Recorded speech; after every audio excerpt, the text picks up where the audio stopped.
Now I have one more thing to say about the Wizard of Oz.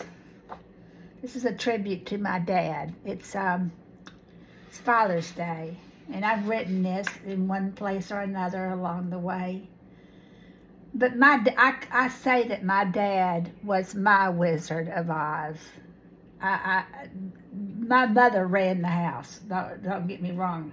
My mother was the glue in my household, and without that glue, I don't guess my dad would have been able to function too well, because he was not glue. He was an artist. He was a will-o'-the-wisp. He was a free thinker. He was a wizard. My mother made the rules. You must be in bed before dark was what my rule was until I was about in the 8th grade. But my dad, every once in a while, spoke up and let the heart determine what was needed. When I was a little tiny girl, my dad, I'm going to cry actually saying this, my dad asked me if the Wizard of Oz was going to be on television that night. We only had a black and white TV, a little one at that, and he asked me if I'd like to stay up late and watch it. Of course I wanted to. I'd stay up late is all I needed to hear about that.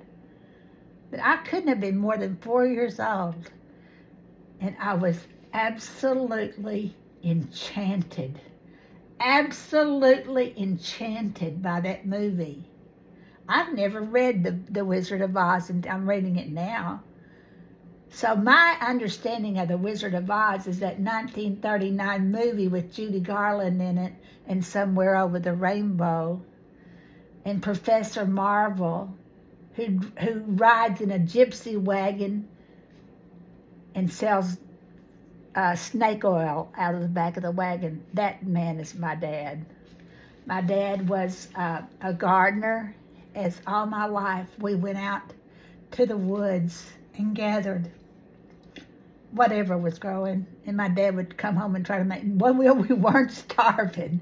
It wasn't because we didn't have food to eat, because it was just a challenge to him. So he would gather elderberries and come home and coat them in batter and fry the elderberries and make elderberry fritters out of them.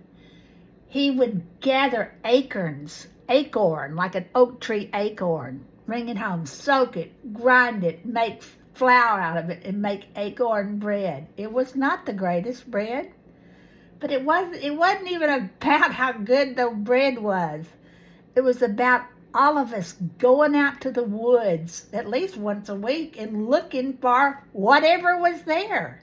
We might find something to eat, but what we found was magic.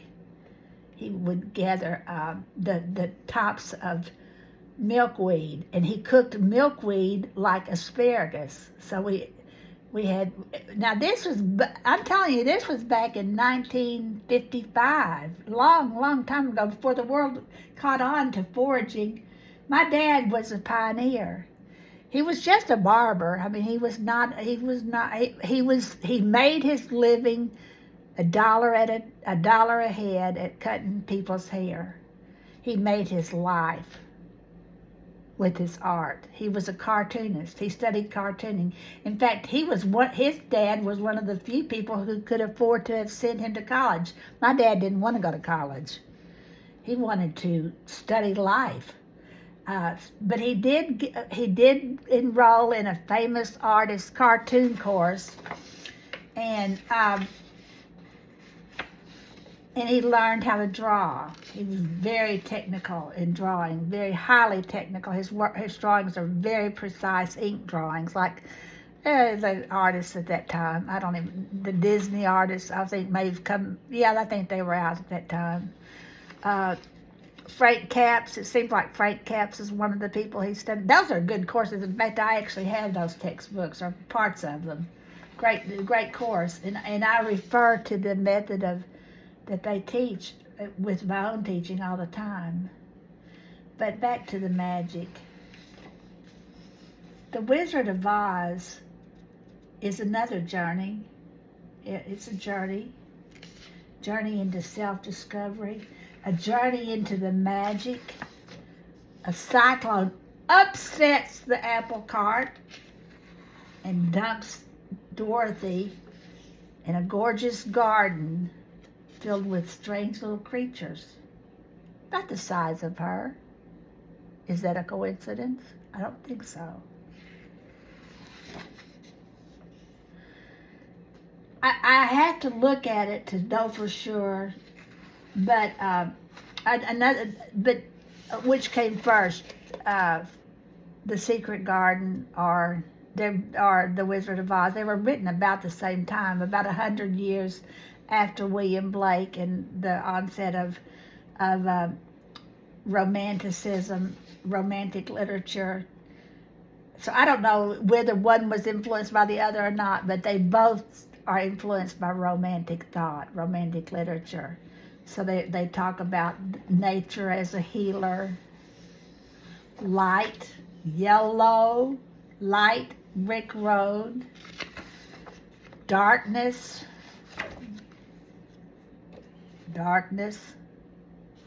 and light. All the things that I allude to over and over and over, and a leap of faith. That's what I do every time I start to paint something or start to write something. I have a leap of faith. Maybe it'll work, maybe it won't. A lot of times it doesn't work, quite honestly. But I can't say that my dad was the most stabilizing influence, but he was the magic. And I have some things about me that are like my mom. I have survived, and my mother survived some terrible things, and that's what made her the more hard-nosed person that she is. It's another story, another whole book. My dad was coddled. He was, his mother absolutely worshipped the ground he walked on and made him into a little prince, literally allowed him to be a little prince. He grew up differently. The way we grow up determines who we are a lot. But, and I was fortunate enough that I lived in this block right behind my grandmother. So my grandmother was an avid flower gardener. My dad was an avid vegetable gardener. I had the best of both of those worlds. And then my mother, to help me not absolutely be destroyed by life, she was the fortress that around which all this happened. But today is my dad's day, and I want to dedicate in February. We won't get around to reading The Wizard of Oz until February, but today I want to announce this book, and I want to dedicate the month of February to my dad and to The Wizard of Oz.